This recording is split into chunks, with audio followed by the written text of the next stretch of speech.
Bienvenidos, buscadores de buenas historias, a otro libro más aquí en Feliz Víctima de los Libros. Soy Florencia y los guiaré a través de este impresionante viaje entre las páginas de El que acecha en la oscuridad, de Lovecraft.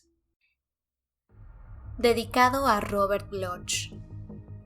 He visto el sombrío universo abierto donde los negros planetas giran ciegamente. Giran sumidos en un horror insensato, sin conciencia, brillo o nombre. Esta cita es de Némesis. Los investigadores prudentes titubearán antes de contradecir la común creencia de que Robert Blake murió alcanzado por el rayo o debido a un profundo choque nervioso producto de una descarga eléctrica. Es cierto que la ventana ante la que se le encontró estaba intacta, pero la naturaleza ha probado ser capaz de muchos sucesos extraordinarios.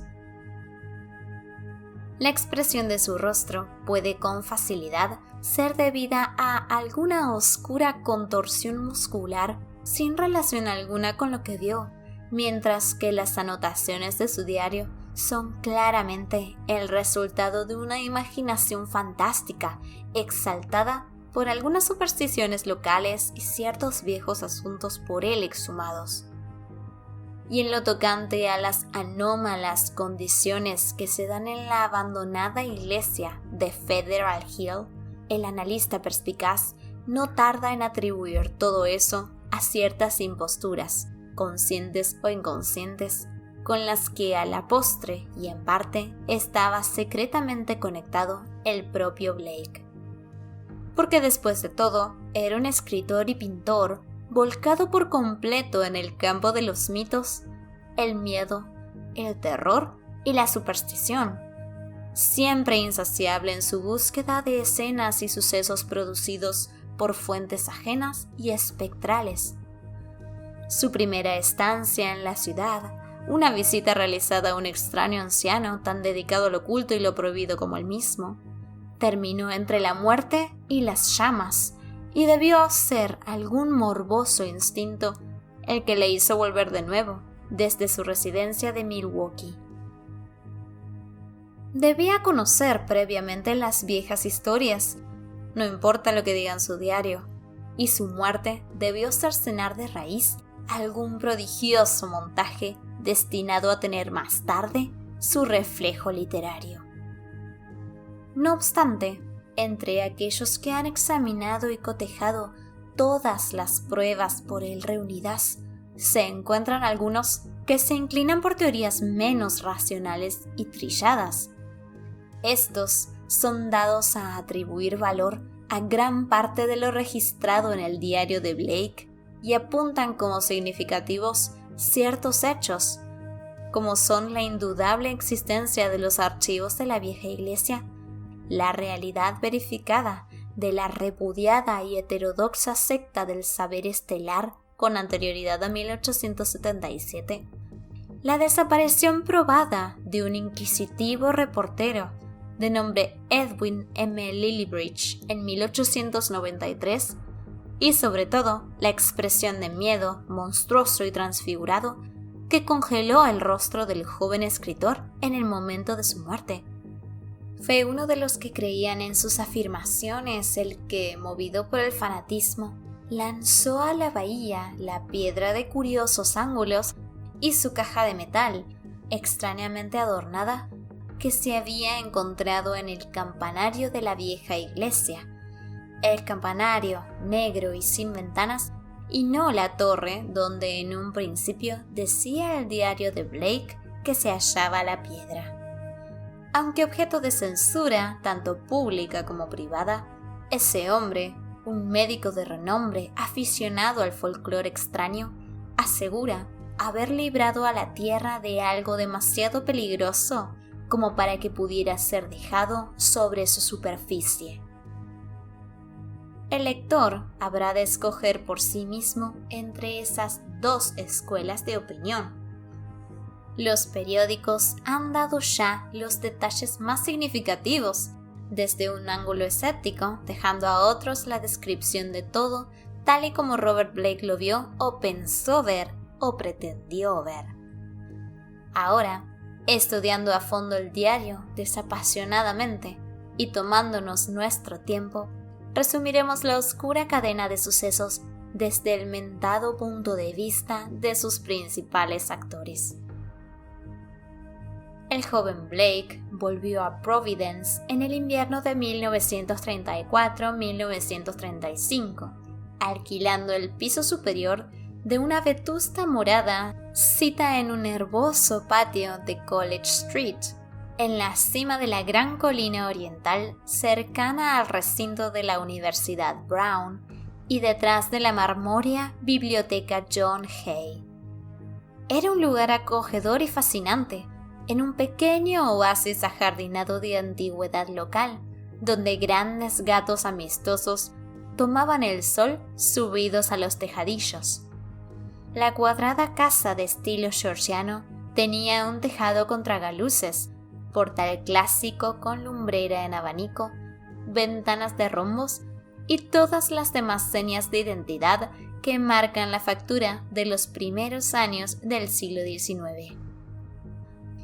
Dentro había puertas de 6 paneles, suelos de ancha tablazón, una recurvada escalera colonial, repisas blancas del período de los Adam y un racimo de cuartos traseros situados 3 peldaños más abajo que el nivel general. El estudio de Blake, una gran estancia orientada al suroeste, dominaba el jardín frontal por uno de sus lados, mientras que las ventanas occidentales, ante una de las cuales se hallaba su escritorio, miraban hacia la cumbre de la colina y gozaban de una espléndida vista de los tejados de la ciudad baja, así como de los místicos ocasos que llameaban tras ellos. En el lejano horizonte se hallaban las laderas púrpuras de la región. Contra ellas, 2 kilómetros más allá, se alzaba la espectral joroba de Federal Hill, llena de combados tejados y campanarios cuyos remotos perfiles se ondulaban misteriosos, asumiendo formas fantásticas cuando el humo de la ciudad remolineaba y se enredaba en torno suyo. Blake tenía una curiosa sensación de estar contemplando algún mundo desconocido y etéreo que podía, quizá, desvanecerse en un sueño si trataba siquiera de buscarlo e invadirlo.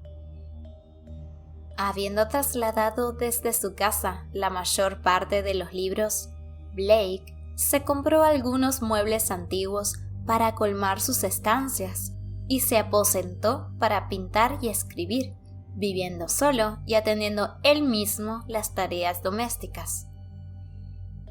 Su estudio se encontraba en una habitación norteña del ático, donde los vidrios de los tragaluces proporcionaban una luz admirable. Durante este primer invierno produjo 5 de sus más conocidos relatos: El que excava, Las escaleras de la cripta, Shagai, En el valle de Naf y El devorador de las estrellas, y pintó 7 lienzos, estudios de monstruos indescriptibles e inhumanos y paisajes profundamente ajenos y extraterrestres. Al ocaso, a menudo, se sentaba en su escritorio y contemplaba soñador el amplio oeste, las esculturas, las oscuras torres de Memorial Hall justo abajo,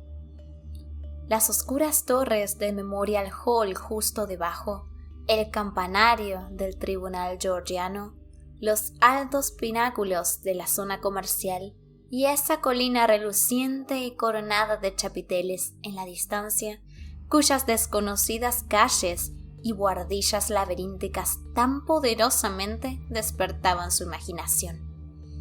Supo, por sus escasos conocidos, que la lejana ladera era un gran barrio italiano, aunque la mayoría de las casas procedían de los viejos días yanquis e irlandeses. Aquí y allá, podía apuntar con sus prismáticos hacia ese mundo espectral e inalcanzable situado más allá del arremolinado humo, captando techos, chimeneas y torres y especulando sobre los estrafalarios y curiosos misterios que pudiera albergar. Aún con esa ayuda óptica, Federal Hill parecía, de alguna manera, ajena, medio fabulosa y ligada a las irreales e intangibles maravillas de los cuentos y pinturas del propio Blake. El sentimiento persistía mucho después de que la colina se hubiera difuminado en el crepúsculo violeta y colmado de estrellas, y las luces del tribunal y el faro rojo de Industrial Trust se hubieran encendido para convertir a la noche en grotesca.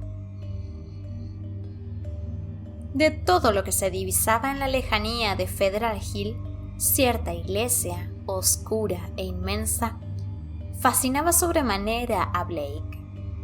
Era especialmente distinguible a ciertas horas del día, y al ocaso la gran torre y el afilado campanario se alzaban negros contra el cielo llameante.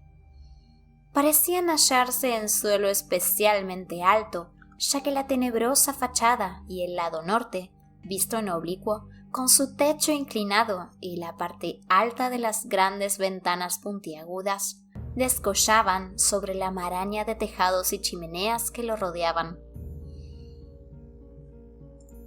Hosca y austera en sumo grado, parecía estar construida en piedra, manchada y erosionada por el humo y las tormentas de un siglo o más. El estilo, hasta donde podía ver por los prismáticos, pertenecía al período más temprano y experimental de Renacimiento gótico, que precedió al actual período Upjohn y conservaba algunas de las características y proporciones de la Edad Georgiana. Quizá fuese construida en torno a 1810 o 1815. Según pasaban los meses, Blake observaba las lejanas y prohibidas estructuras con un extraño interés creciente. Dado que las ventanas no estaban nunca iluminadas, comprendió que debían estar vacías. Cuanto más miraba, más trabajaba su imaginación, hasta que, al cabo, comenzó a suponer cosas curiosas. Creía que un aura, vaga y singular, pendía sobre el lugar y que incluso las palomas y las golondrinas rehuían sus ahumados aleros. En torno a otras torres y campanarios, su lente revelaba grandes bandadas de pájaros, pero nunca descansaban en aquel en concreto. Al cabo, esa fue la conclusión a la que llegó y ahí lo asentó en su diario. Señaló el lugar a varios amigos, pero ninguno de ellos había estado en Federal Hill o poseía la más mínima noción de lo que la iglesia pudiera ser o haber sido. En primavera, Blake se vio atenazado por una gran desazón. Había comenzado una novela sobre la que meditaba desde hacía tiempo, basada en una supuesta supervivencia de la brujería en Maine, pero se encontraba con que era extrañamente incapaz de hacer progresos con la misma. Cada vez más se sentaba en su ventana occidental y observaba la lejana colina, así como el negro y ceñudo campanario rehuido por los pájaros. Cuando las delicadas hojas asomaron en las ramas del jardín, el mundo se colmó de una nueva belleza, pero la desazón de Blake no hizo más que crecer. Fue entonces cuando por primera vez concibió la idea de cruzar la ciudad y aventurarse, subiendo esa fabulosa ladera en aquel entreverado por el humo mundo de ensueño. A últimos de abril, justo antes de la noche de Walpurgis, inmemorialmente temida, Blake hizo su primer viaje a lo desconocido.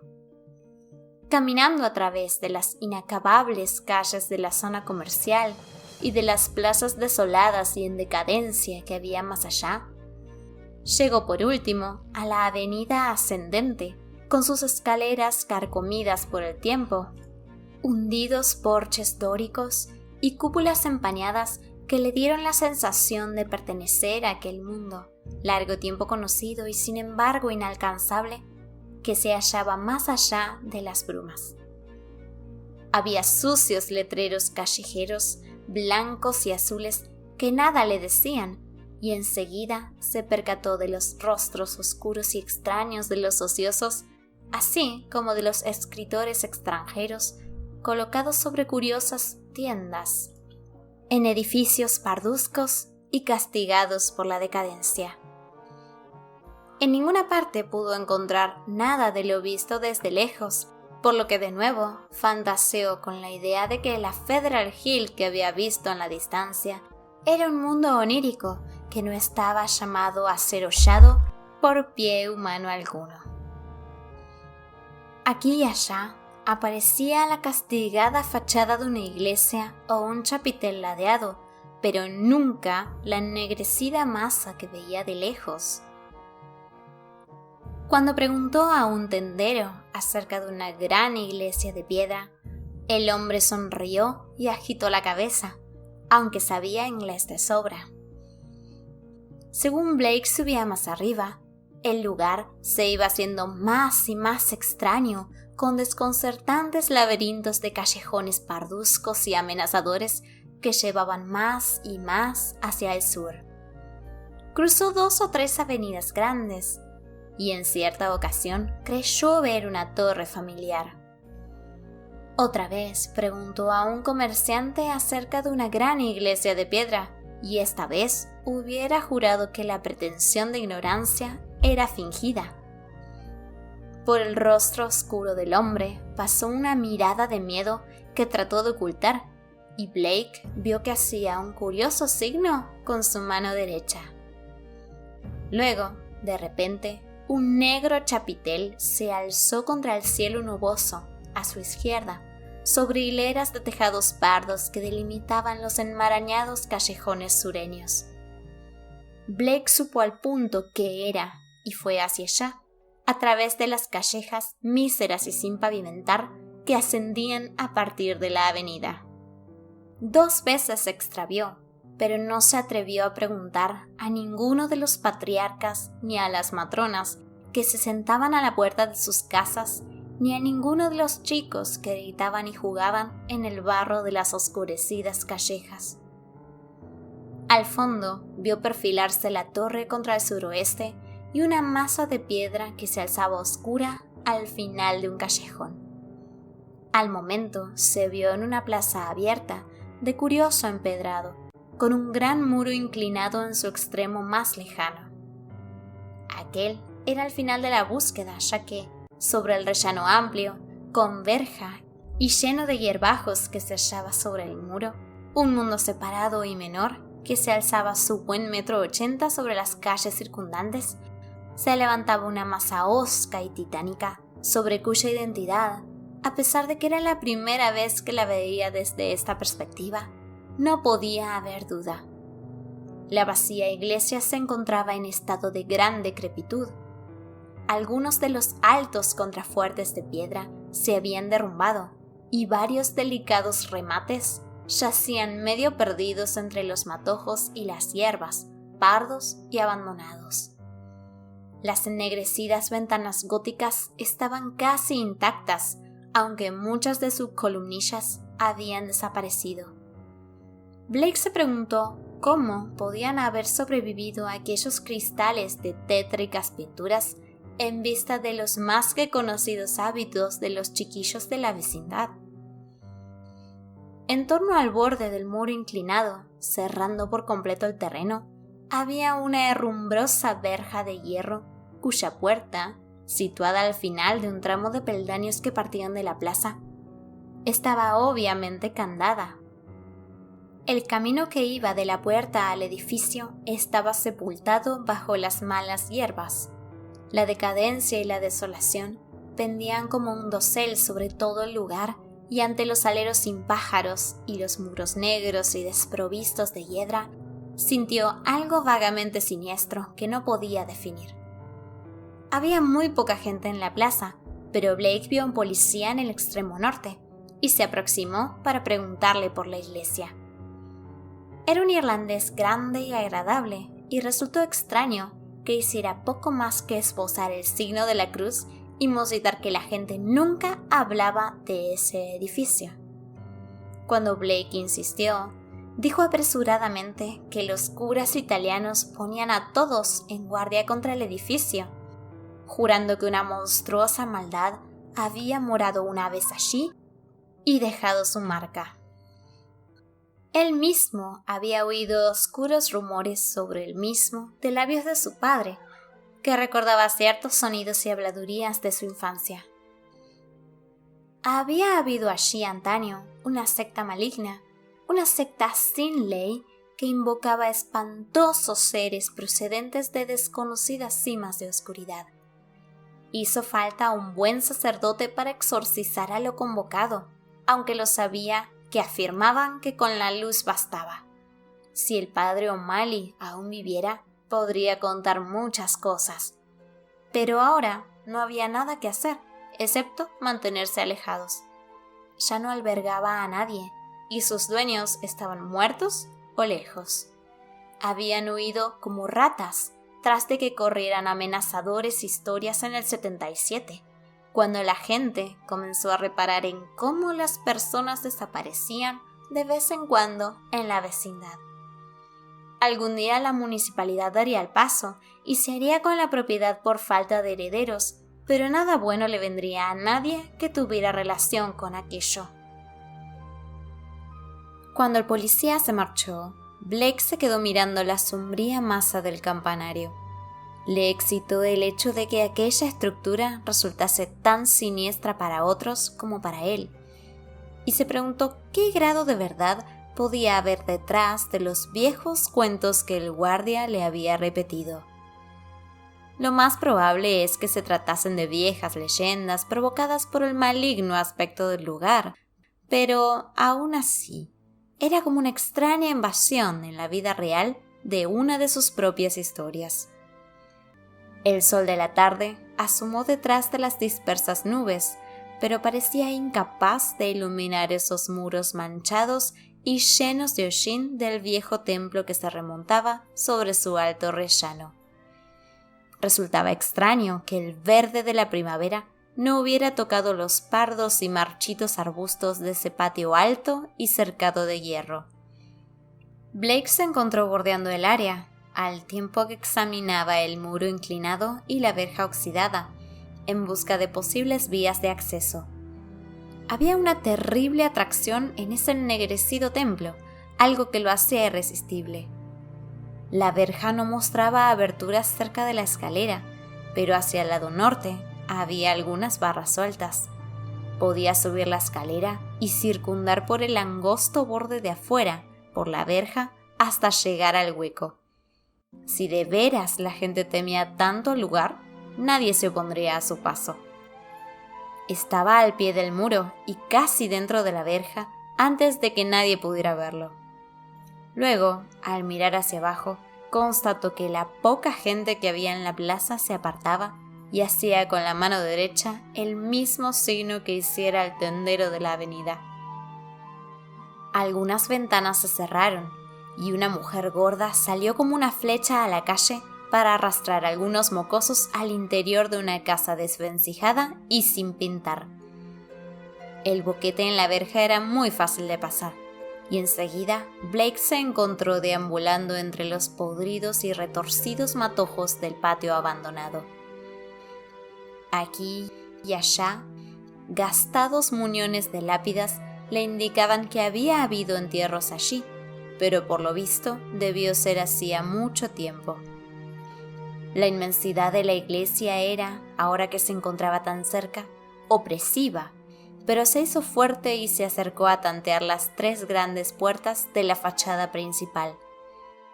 Todas estaban cerradas a cal y a canto, por lo que comenzó a rodear el ciclópeo edificio en busca de alguna abertura menor y más accesible. Incluso entonces no estaba muy seguro de desear entrar en esa guarida de abandono y sombras, aunque el tirón de lo extraño le arrastraba sin pensar. Una ventana abierta y sin enrejado del sótano en la saga del edificio le proporcionó la entrada que necesitaba. Atisbando en el interior, Blake vio una cima subterránea de telarañas y polvo, débilmente iluminada por los rayos del sol occidental que lograban filtrarse. Escombros, viejos barriles, cajas rotas y muebles de todo tipo se mostraron a su ojo, aunque sobre todos ellos había una capa de polvo que redondeaba las aristas. Los oxidados restos de una calefacción de aire mostraban que el edificio había sido usado y conservado hasta, por lo menos, el período medio victoriano.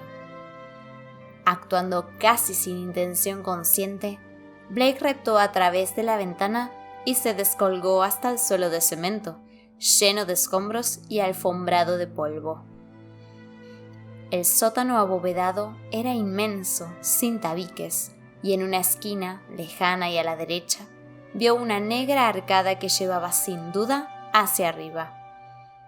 Sufría una peculiar sensación de agobio respecto a aquel edificio grande y espectral, pero lo sobrellevó para explorar con cautela, y encontró un barril casi intacto entre el polvo. Lo hizo rodar hasta debajo de la ventana abierta, proveyéndose así de un medio de salida. Luego, cobrando valor, cruzó el espacio ancho y lleno de telarañas, dirigiéndose al arco. Medio tapado por el omnipresente polvo y cubierto por fantasmales gasas de telaraña, subió por los gastados peldaños de piedra que se remontaban en la negrura. No llevaba luz consigo, pero iba tanteando cuidadosamente con las manos. Tras un brusco giro, tocó una puerta cerrada y a tientas palpó el antiguo picaporte. Se abría hacia adentro y más allá se hallaba un corredor, tenuemente iluminado, cubierto de artesonados comidos por los gusanos. Ya en la planta baja, Blake comenzó a explorar con rapidez. Todas las puertas interiores estaban abiertas, por lo que pudo pasar con libertad de cuarto a cuarto. La colosal nave resultaba un lugar casi fantasmal, con sus montones de polvo apilados sobre bancos de madera, altar, púlpito con forma de reloj de arena y plataforma, y titánicos cordones de telaraña tendidos entre los puntiagudos arcos de la galería y enlazando las agrupadas columnas góticas.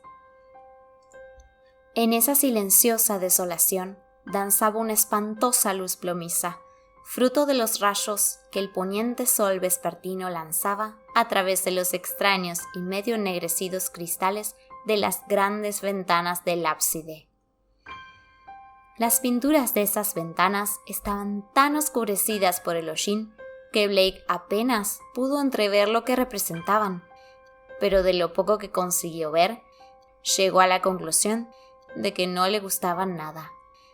Los diseños eran de lo más convencionales, y gracias a su conocimiento del simbolismo oscuro, pudo reconocer muchos de aquellos antiguos motivos. Los pocos santos representados mostraban expresiones claramente reprobables, mientras que una de las ventanas parecía exhibir simplemente un espacio oscuro, con espirales de curiosa luminosidad dispersas a su alrededor. Blake descubrió que la cruz, cubierta de telarañas, que había sobre el altar, no era de las normales, sino que recordaba a la primordial Ankh, o cruz ansada del tenebroso Egipto. En la sacristía, situada detrás junto al ábside, Blake encontró un armario podrido y baldas que iban de suelo a techo, con enmohecidos libros en proceso de desintegración. Allí, por primera vez, sufrió un golpe de objetivo horror, ya que los títulos de aquellos libros significaban mucho para él. Eran los negros y prohibidos tomos sobre los que la gente cuerda no había oído nunca hablar, o lo había hecho solo merced a rumores furtivos y atemorizados. Los receptáculos vedados y temidos de equívocos secretos e inmemoriables fórmulas que se habían transmitido a través del tiempo desde los días de la infancia del hombre y los brumosos y fabulosos tiempos anteriores a este. Él mismo había leído muchos de ellos, una versión latina del horrendo Necronomicon, el siniestro Liber Bonis, el infame Cultes de Gaules del conde de Erlet, el Unausprechlichen Kulten de von Schütz y el infernal de Vermis Mysteris del viejo Ludwig Prien. Pero había otros a los que conocía simplemente de oídas o no conocía en absoluto. Los manuscritos nacóticos, el libro de Cian y un deteriorado volumen con caracteres completamente inidentificables, aunque mostraba ciertos símbolos y diagramas que resultaban estremecedoramente reconocibles para estudiantes de lo oculto. Al parecer, los persistentes rumores locales no mentían. Aquel lugar había sido asiento, una vez, de una maldad más antigua que la humanidad y que alcanzaba más allá del universo conocido. En los arruinados estantes había un cuaderno pequeño, forrado en cuero y repleto de anotaciones en alguna criptografía extraña. El manuscrito contenía los tradicionales símbolos comunes usados aún hoy en día en astronomía y antiguamente en alquimia, astrología y otras artes dudosas, los símbolos del Sol, la Luna, los planetas, aspectos y signos zodiacales, que aquí se agolpaban para formar páginas repletas de textos con divisiones y párrafos que sugerían que cada símbolo correspondía a alguna letra del alfabeto. Esperando resolver más tarde la clave, Blake se echó el volumen al bolsillo de la chaqueta. Muchos de los grandes tomos de los estantes lo fascinaban indeciblemente, y se sintió tentado de cogerlos más tarde. Se preguntó cómo era posible que hubieran estado allí tanto tiempo. ¿Acaso era él el primero en vencer el acechante y disuasivo temor que durante cerca de 60 años había mantenido a ese desierto lugar a salvo de visitantes? Habiendo ya explorado del todo la planta baja, Blake se dirigió, a través del polvo de la espectral nave, hacia el vestíbulo frontal, ya que allí había visto una puerta y unas escaleras que debían llevar hacia la ennegrecida torre y el campanario, que tan familiares le resultaban de lejos. El ascenso fue una experiencia estremecedora, ya que el polvo era espeso y las arañas se habían esmerado en aquel lugar cerrado. La escalera era una espiral con altos y angostos peldaños de madera, y de vez en cuando Blake pasaba por una opacada ventana que ofrecía una vertiginosa panorámica sobre la ciudad. Aunque no había visto abajo ninguna cuerda, esperaba encontrar una o varias campanas en la torre, cuyas ventanas ojivales, cubiertas con celosías, tan a menudo había estudiado mediante sus prismáticos. La desazón lo alcanzó al llegar a su objetivo, cuando, en lo alto de las escaleras, descubrió que la estancia de la torre estaba desprovista de carillones y que claramente había estado destinada a propósitos muy diferentes. La estancia, de unos 3 metros de lado, estaba débilmente iluminada gracias a 4 ventanas ojivales, una a cada lado, que dejaban pasar la luz a través de sus deterioradas celosías. Estas habían sido en algún momento cubiertas con pantallas opacas y gruesas, pero hacía mucho que se habían podrido y caído. En mitad del polvoriento suelo se alzaba un pilar de piedra de curiosos ángulos, de algo más de 1 metro de altura y de unos 60 centímetros de diámetro mayor, cubierto a cada lado por jeroglíficos estrafalarios, toscamente cincelados y completamente irreconocibles.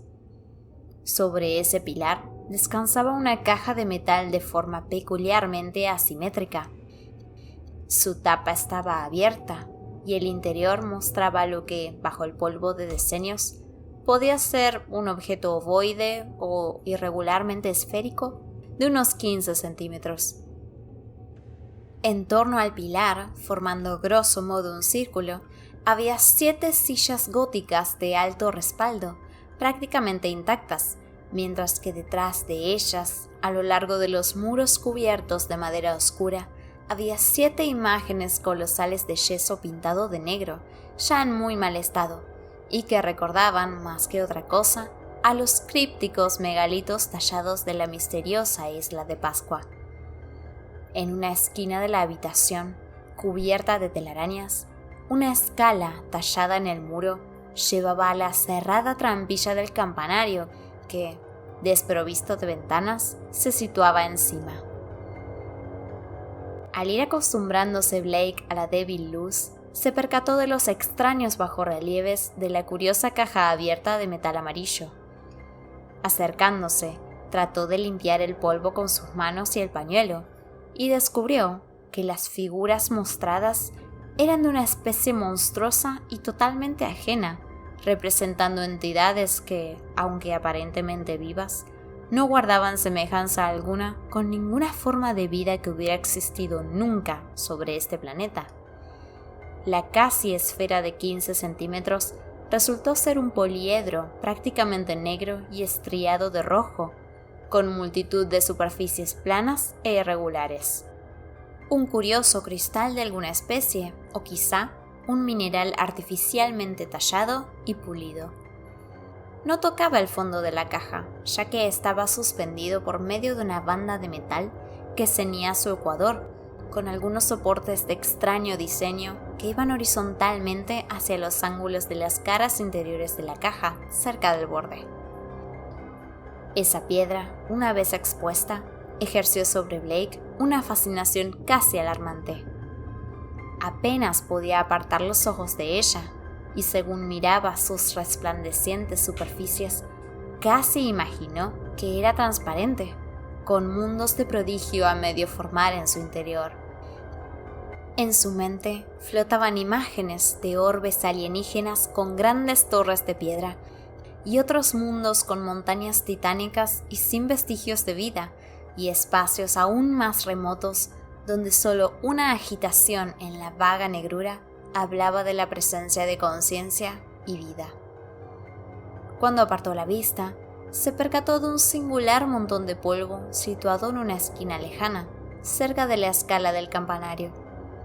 No hubiera sabido decir por qué llamó su atención, pero algo en su forma mandó un mensaje a su mente inconsciente. Dirigiéndose allí, y apartando las colgantes telarañas, comenzó a discernir algo terrible. Manos y pañuelo revelaron pronto la verdad, y Blake boqueó, preso de una estremecedora mezcla de emociones. Se trataba de un esqueleto humano, y debía haber estado allí durante largo tiempo. Las ropas estaban reducidas a jirones, pero algunos botones y trozos hablaban aún de la existencia de un traje masculino gris. Había otras evidencias: zapatos, hebillas de metal, grandes botones para puños redondos, un deslucido alfiler de corbata, una insignia de reportero con el nombre del viejo Providence Telegram y una deteriorada cartera de cuero. Blake examinó esta última con cuidado y encontró algunos billetes antiguos, un calendario de celuloide de 1893, algunas cartas con el nombre de Edwin M. Lillibridge y un papel escrito. Ese papel era de naturaleza desconcertante, y Blake lo leyó con cuidado a la tenue luz de la ventana occidental. El deslavazado texto incluía frases como las que siguen. El profesor Enoch Bowen volvió de Egipto en mayo de 1844. Compró la vieja iglesia Free Will en julio. Sus estudios y trabajos arqueológicos en materias ocultas son bien conocidos. El Dr. Brown, de la Iglesia Baptista de la calle Cuarta, previno contra la secta del saber estelar en un sermón el 29 de diciembre de 1844. La congregación contaba con 97 miembros a finales del 45. 1846. 3 desapariciones. Primera mención al trapezoide resplandeciente. 7 desapariciones en 1848. Comienzan a correr historias sobre sacrificios humanos. La investigación de 1853 no llega a ninguna conclusión. Corren historias sobre sonidos. El padre O'Malley habla sobre adoración al diablo, hecha mediante una caja encontrada en grandes ruinas egipcias. Dice que convoca a algo que no puede sobrevivir a la luz del día. Huye de la luz tenue y desaparece ante la intensa. Entonces tiene que ser convocado de nuevo. Probablemente ha sacado todo eso de las confesiones que hizo en su lecho de muerte Francis X. Finney, que se había unido a la sabiduría estelar en el 49. Esa gente dice que el trapezoide resplandeciente les muestra el paraíso y otros mundos, y que el que acecha en la oscuridad les comunica de alguna forma secretos. Lo que dice Orrin B. Eddy en 1857. Lo convocan mirando al cristal y tienen un lenguaje secreto que usan entre ellos. 200 fieles o más en 1863, todos hombres. Algarada de muchachos irlandeses contra la iglesia en 1869, luego de la desaparición de Patrick Regan. Velado artículo en J el 14 de marzo del 72, pero la gente no le presta atención. 6 desapariciones en 1876. Un comité secreto se entrevista con el alcalde Doyle. Se prometen medidas en febrero de 1877. La iglesia es cerrada en abril. Una banda, chicos de Federal Hill, amenazan al doctor y al resto de la congregación en mayo. 181 personas abandonan la ciudad antes de que acabe el 77. No se mencionan nombres. Las historias de fantasmas comienzan hacia 1880. Intentar comprobar si es cierto lo que se dice acerca de que ningún ser humano ha entrado en la iglesia desde 1877.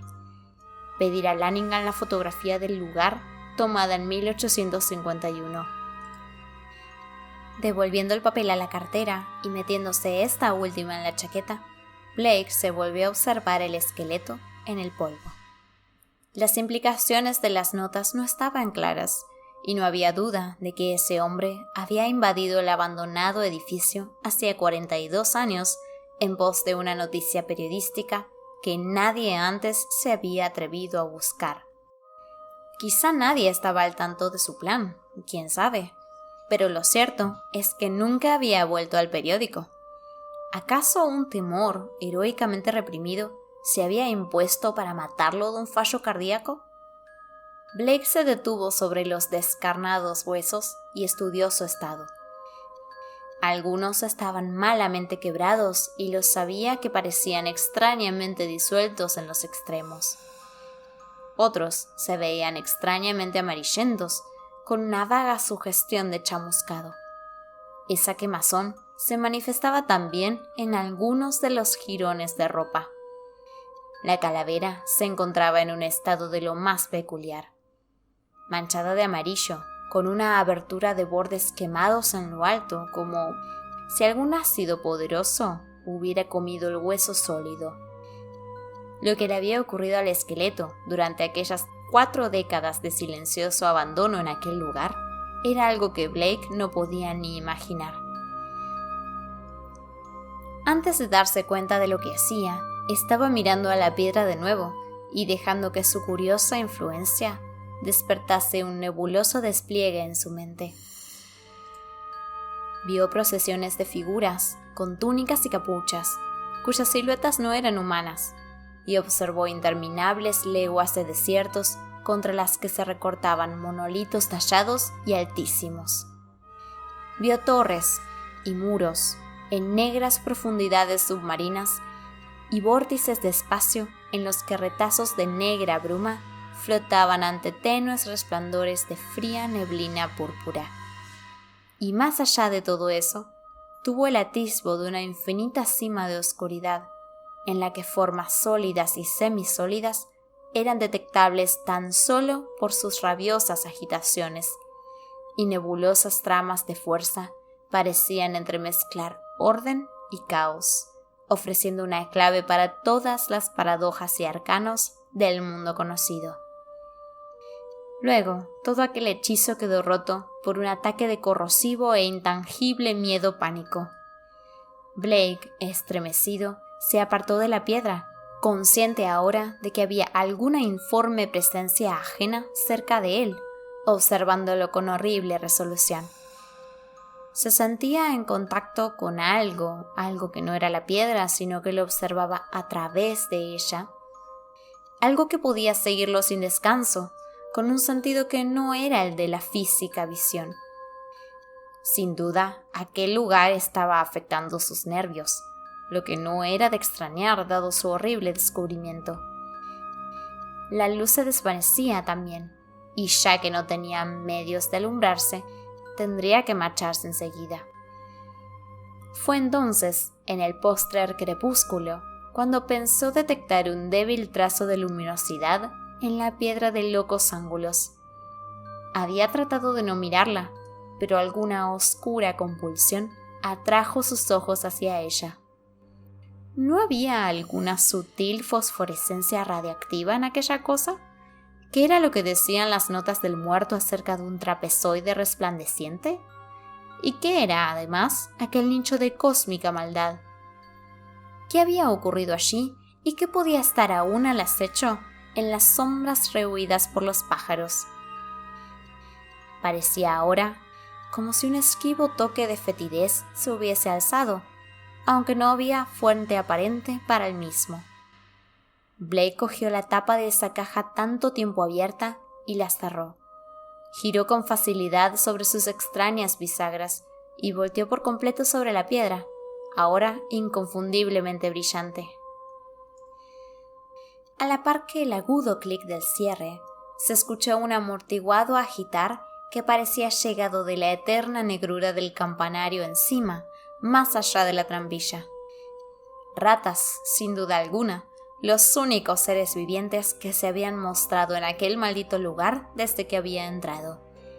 Pero aquel revuelo en el campanario le espantó horriblemente, así que se lanzó por la escalera de caracol hacia abajo, cruzando la fantasmal nave hasta llegar al abovedado sótano, pasar el polvo acumulado en el patio desierto y correr por las enmarañadas y medrosas callejas y avenidas de Federal Hill, rumbo a las cuerdas calles del centro y los hogareños muros de ladrillo del distrito universitario. En los días siguientes, Blake no habló con nadie de su expedición. En cambio, leyó mucho en ciertos libros, examinó archivos periodísticos que abarcaban muchos años y trabajó febrilmente en la criptografía de ese volumen de cuero sacado de la sacristía llena de telarañas. Pronto pudo constatar que el cifrado no era nada sencillo, y tras un arduo esfuerzo se convenció de que no era inglés, latín, griego, francés, español, italiano o alemán.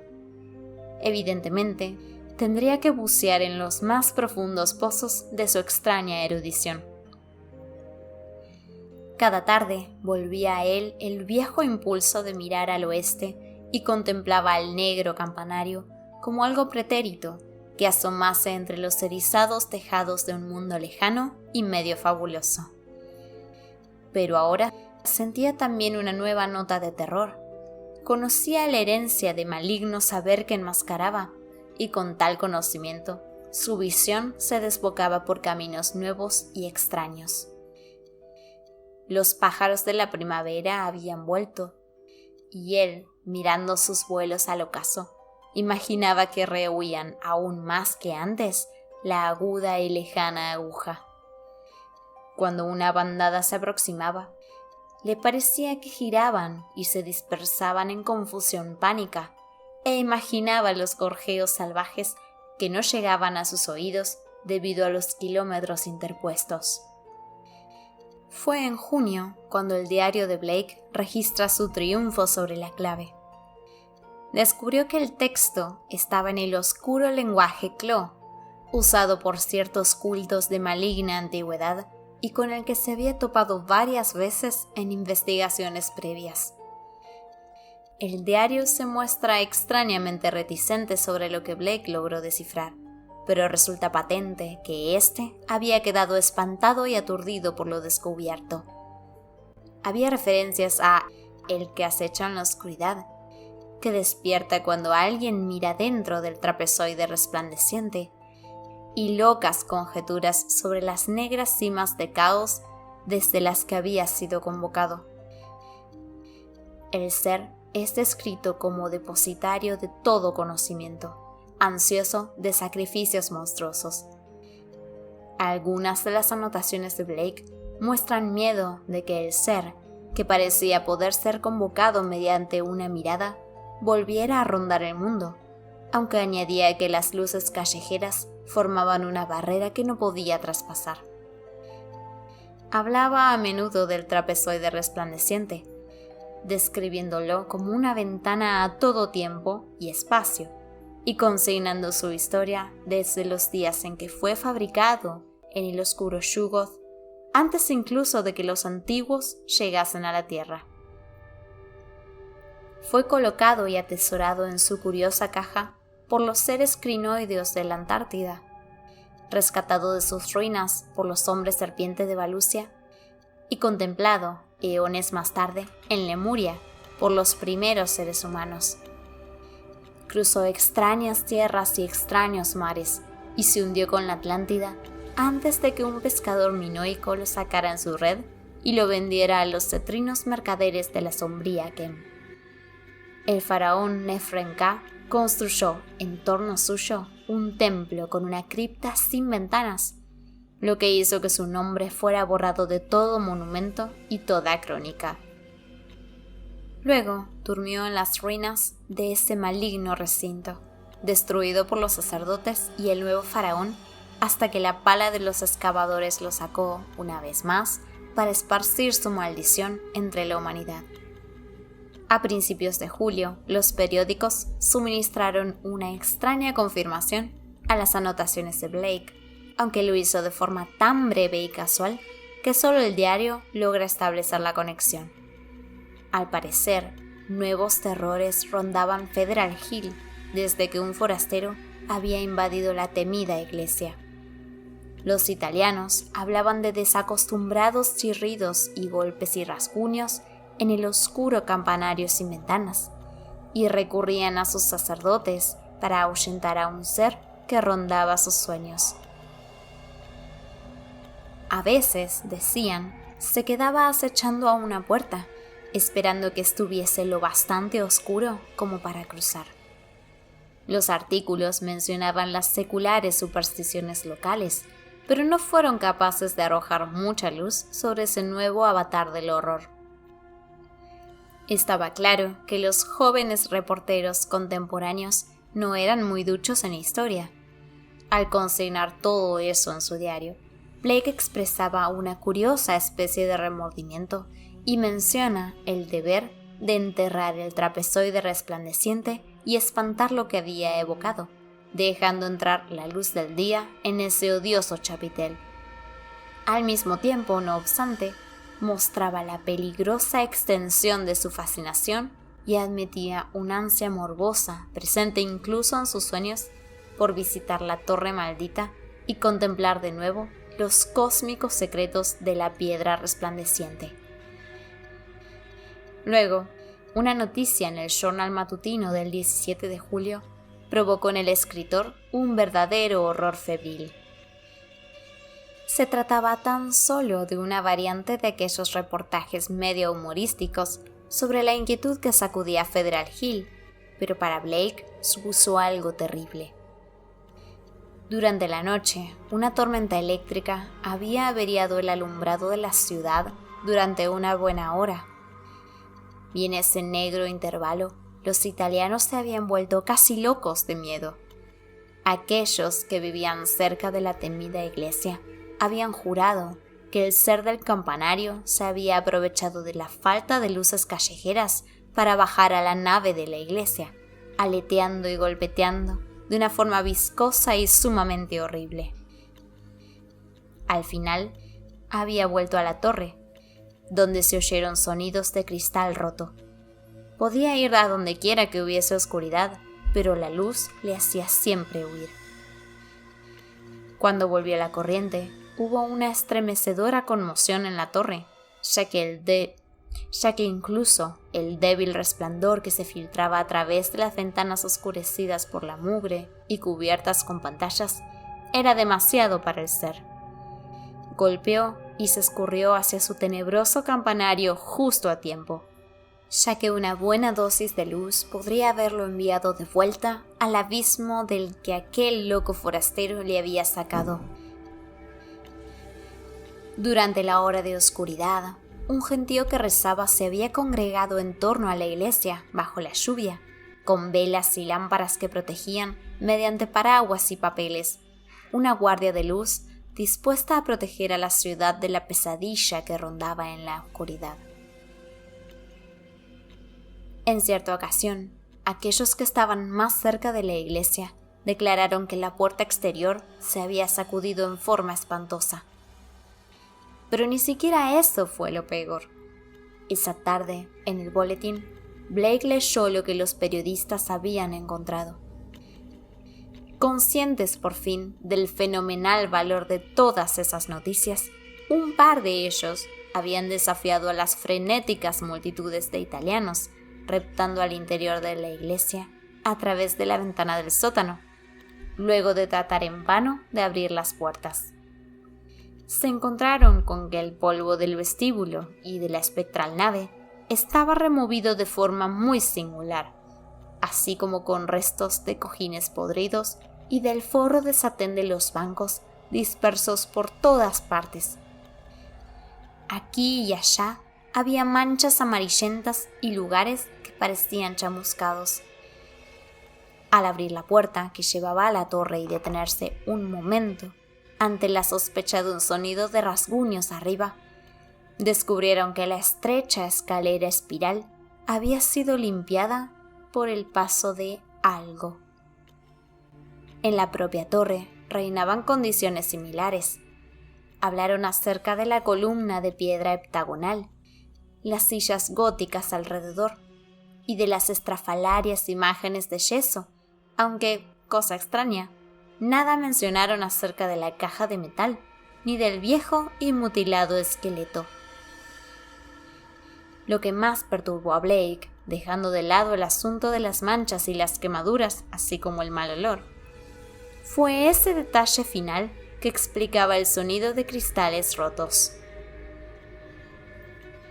Todas las ventanas ojivales de la torre estaban hechas añicos, y 2 de ellas habían sido oscurecidas, tosca y apresuradamente, mediante tapizados de satén y pelo de caballo, sacado de los cojines, introducidos en los huecos que dejaban las ladeadas coberturas exteriores.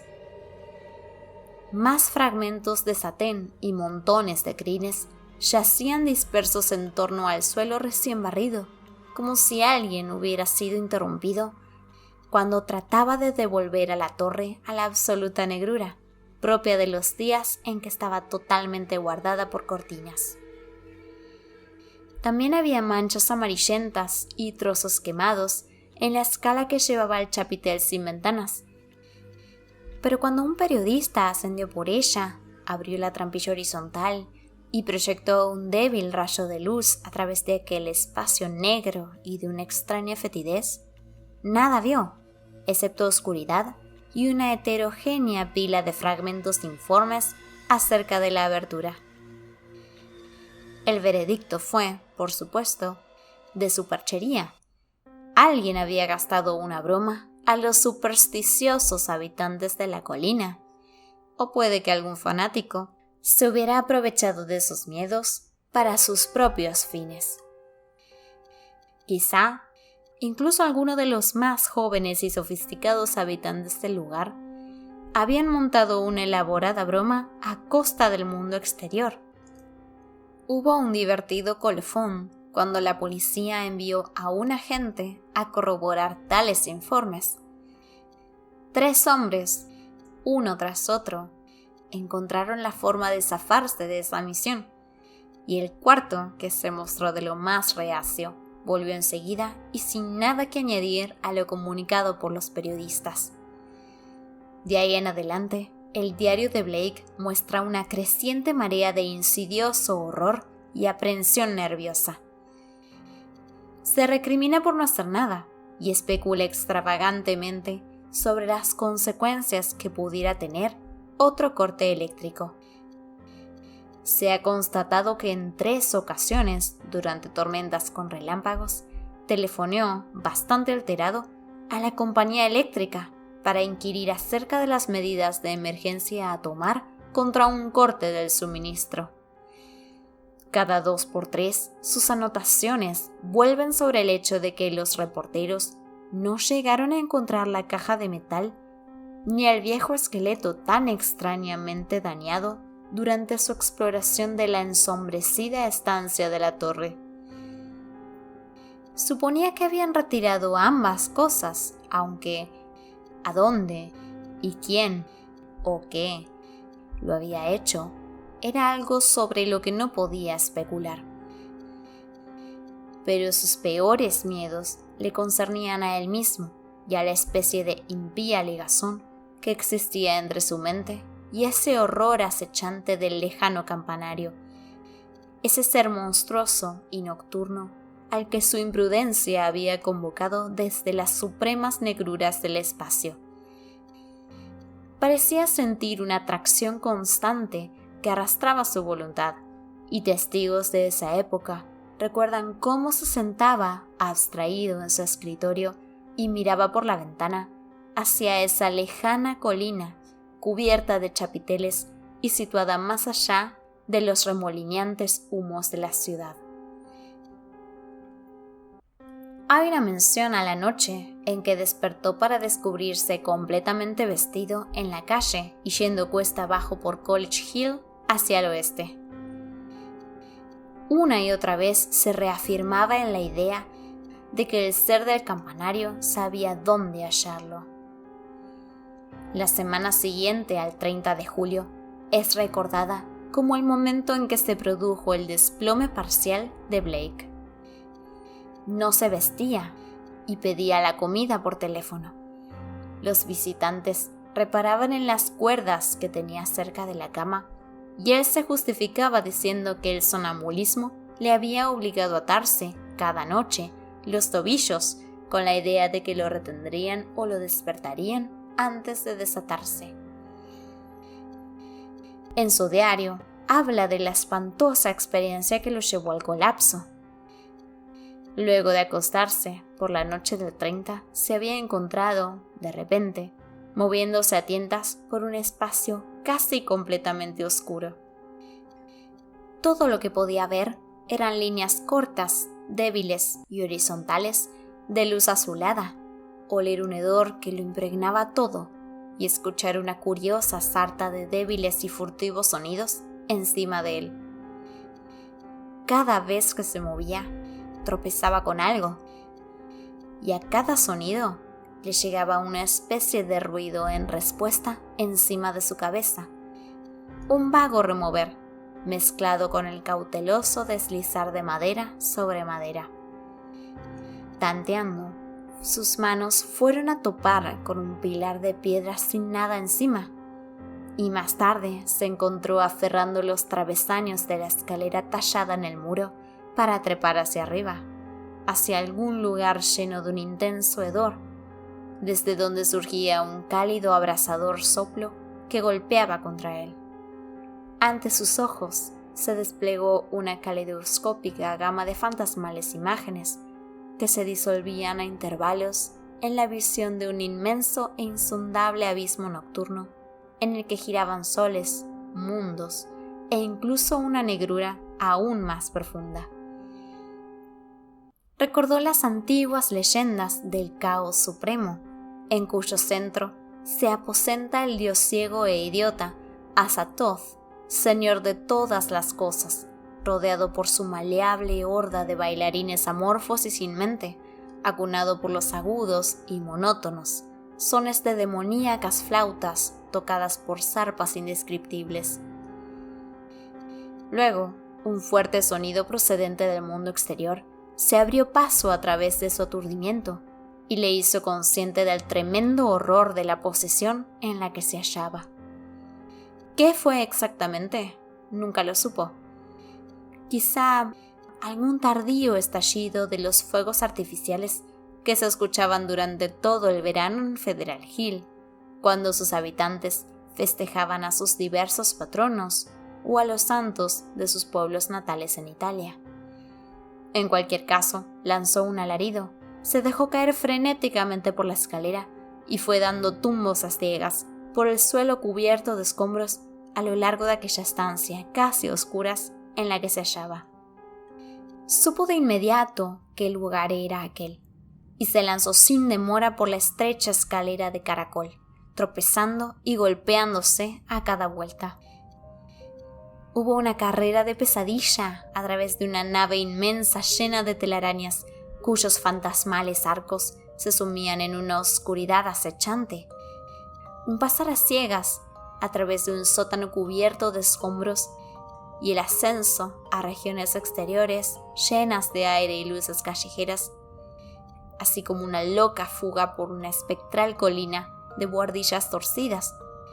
Luego a través de una ciudad hosca y silenciosa de torres negras, y por último, cuesta arriba hacia el barranco oriental, hasta llegar a su propia y antigua casa. Al recobrarse la mañana siguiente, se encontró yaciendo en el suelo del estudio, completamente vestido. Estaba cubierto de suciedad y telarañas, y cada centímetro de su cuerpo parecía dolorido y magullado. Al mirarse al espejo, vio que su pelo estaba seriamente abrasado y que un olor extraño y maligno parecía emanar de las ropas de su parte superior. Fue entonces cuando sus nervios cedieron. En adelante se quedó descansando, envuelto en una bata, haciendo poco más que mirar desde su ventana occidental, estremeciéndose cada vez que sonaba un trueno y haciendo extrañas anotaciones en su diario. La gran tormenta se desató justo antes de la medianoche, el 8 de agosto. Los rayos cayeron en multitud de ocasiones por todas partes de la ciudad y se informó acerca de 2 grandes bolas de fuego. La lluvia se hizo torrencial, mientras un constante resonar de truenos rompía por cientos sin pausa. Blake se volvió frenético en sus temores acerca del sistema eléctrico e intentó telefonear a la compañía alrededor de la 1, aunque en esos momentos el servicio había sido temporalmente interrumpido por razones de seguridad. Lo consignó todo en su diario, garabatos grandes, nerviosos y a menudo indescifrables que contaban su propia historia de creciente miedo y desesperación, dando fe de registros hechos a ciegas en la oscuridad. Tenía que mantener a oscuras la casa para mirar por la ventana, y parece que pasó la mayor parte del tiempo sentado en su escritorio, observando ansiosamente a través de la lluvia, más allá de los relucientes kilómetros de techos del barrio comercial y la constelación de luces lejanas que marcaban Federal Hill. De vez en cuando, hacía una anotación a tientas en su diario, de la que destacan frases como «No deben apagarse las luces», «Sabe dónde encontrarme», «He de destruirlo» y «Me está reclamando, pero quizá no me haga daño en esta ocasión», que siembran al azar 2 de las páginas. Luego, las luces se apagaron en toda la ciudad. Fue a las 2:12 de la madrugada, según constan los registros de la central eléctrica, pero el diario de Blake no menciona la hora. La anotación dice, sencillamente, «Las luces se han apagado. Dios me asista». En Federal Hill había observadores tan ansiosos como él, y grupos de hombres empapados se concentraban en las plazas y callejas cercanas a la maligna iglesia, con velas protegidas por paraguas, linternas eléctricas, lámparas de petróleo, crucifijos y extraños amuletos de muchas formas, comunes en la Italia del Sur. Rezaban a cada restallar del relámpago y realizaban crípticos signos con sus manos diestras, según las variaciones de la tormenta, hacía que los relámpagos menguasen hasta cesar del todo. El aumento del viento apagó la mayor parte de las velas y la escena se hizo aún más amenazadoramente oscura. Alguien avisó al padre Merluzzo de la Iglesia del Espíritu Santo y éste se apresuró a acudir a la ensombrecida plaza con las primeras sílabas de aliento que le vinieron a la cabeza. Ya no cabía duda alguna de que de la oscura torre salían sonidos incesantes y curiosos. De lo acaecido a las 2:35 de la madrugada, tenemos los testimonios del sacerdote, una persona joven, inteligente y de buena cultura. El patrullero, William J. Monahan de Central Station, un agente de la mayor confianza que se había detenido en esa parte de su ronda para inspeccionar la muchedumbre, y los de la mayor parte de los 78 hombres reunidos en torno al muro y al rellano de la iglesia, especialmente aquellos que estaban en la plaza, en donde la fachada oriental era visible. Por supuesto, no sucedió nada que se pueda demostrar que fuera contrario al orden natural. Hay multitud de causas que pueden explicar lo que sucedió. Nadie puede decir con certeza qué oscuros procesos químicos se desencadenan en un edificio grande, antiguo, mal ventilado y vacío desde hace mucho, que se haya abarrotado de contenidos diversos. Vapores mefíticos, combustión espontánea, presión de gases surgidos de la descomposición, innumerables fenómenos pueden haber sido los responsables. Y desde luego no puede descartarse alguna superchería organizada. Lo que ocurrió en sí mismo es algo bastante simple y no ocupó más allá de 3 minutos. El padre Merluzzo, hombre preciso en todo momento, miró repetidas veces su reloj. Comenzó con una audible serie de sonidos tenues, como de hurgar dentro de la Torre Negra. Durante cierto tiempo se había notado la vaga presencia de olores extraños y malignos que surgían de la iglesia, y ahora se tornaron punzantes y ofensivos. Luego, por fin, se oyó el sonido de la madera astillada, y un objeto grande y pesado cayó al patio ante la ceñuda fachada oriental. La torre era ahora, con las velas apagadas, invisible, pero según el objeto llegaba al suelo, la gente comprendió que se trataba de la contracubierta ahumada de esa ventana de la torre este. De inmediato se desató un hedor completamente insoportable que llegó de las invisibles alturas, golpeando y mareando a los estremecidos espectadores hasta el punto de que casi los derribó.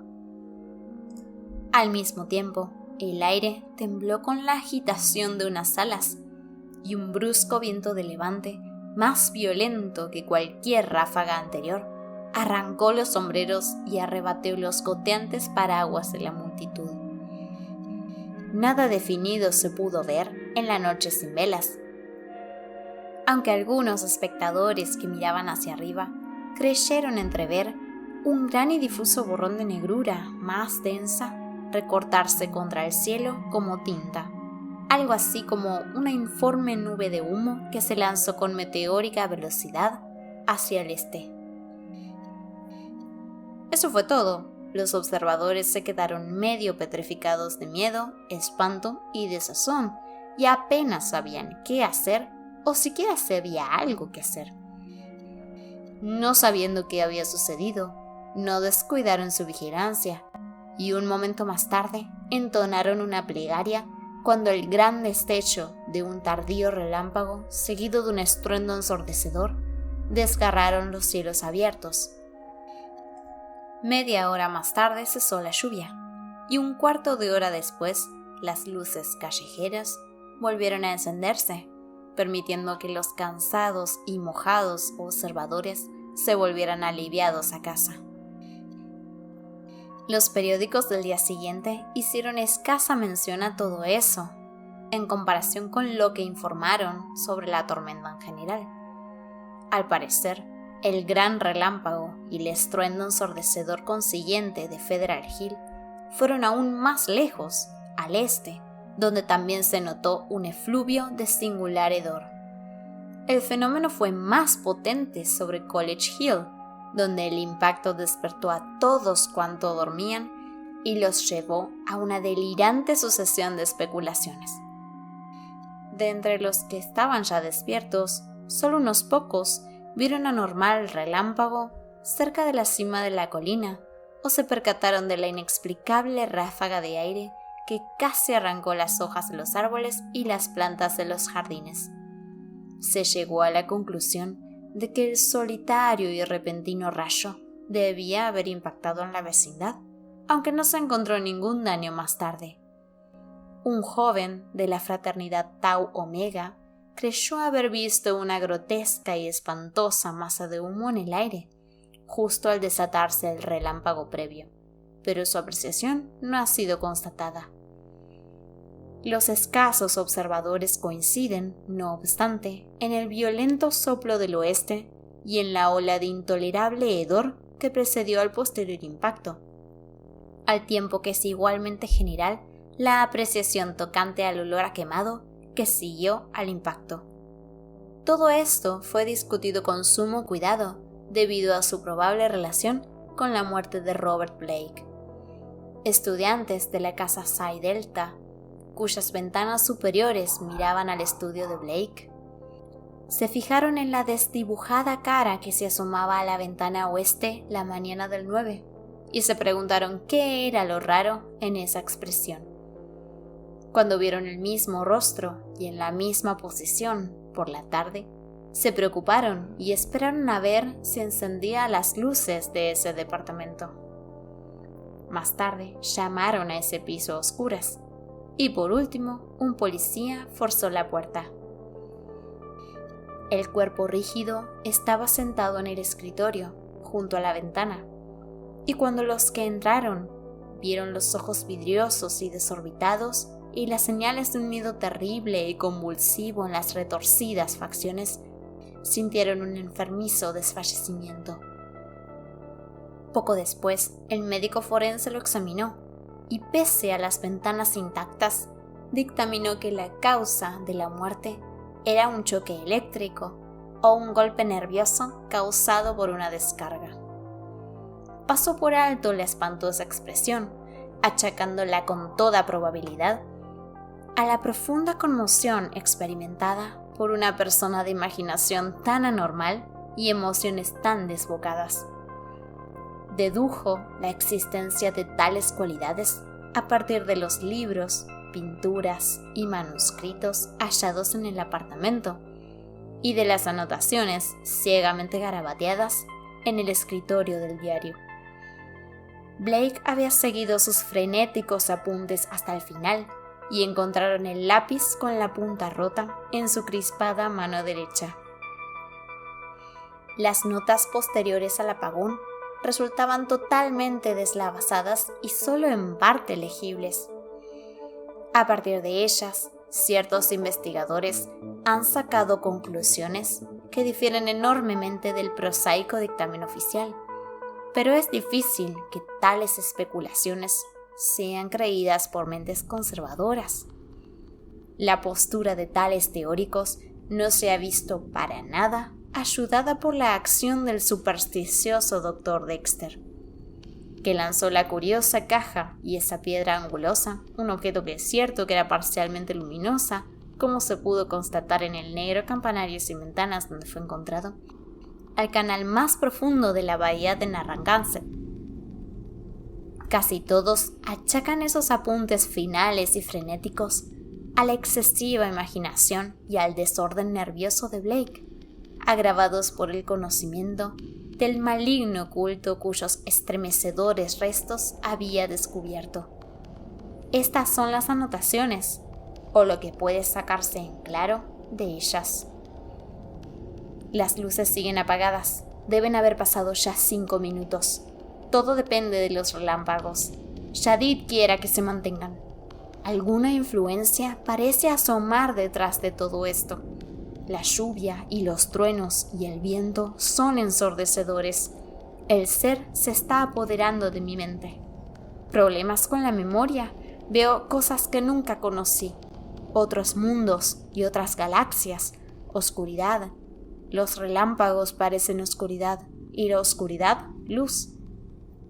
La colina y la iglesia que veo en la oscuridad total no pueden ser reales. Debe tratarse de alguna impresión retinal dejada por los rayos.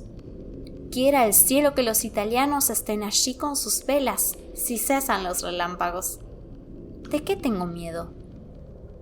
¿No es un avatar de Nyarlathotep que en la antigua y sombría Kem aún tomaba forma de hombre? Recuerdo Shugod y la más lejana Shagai y el postrer vacío de los negros planetas. El largo y agitado vuelo a través del vacío. ¿No puedo cruzar el universo de luz? Recreado por los pensamientos captados en el trapezoide resplandeciente, enviado a través de los horribles abismos luminosos. Mi nombre es Blake, Robert Harrison Blake, del 620 de East Knapp Street, Milwaukee, Wisconsin. Soy de este planeta.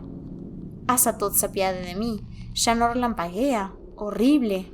Puedo verlo todo con un sentido que no es el de la vista. La luz es oscuridad y la oscuridad luz.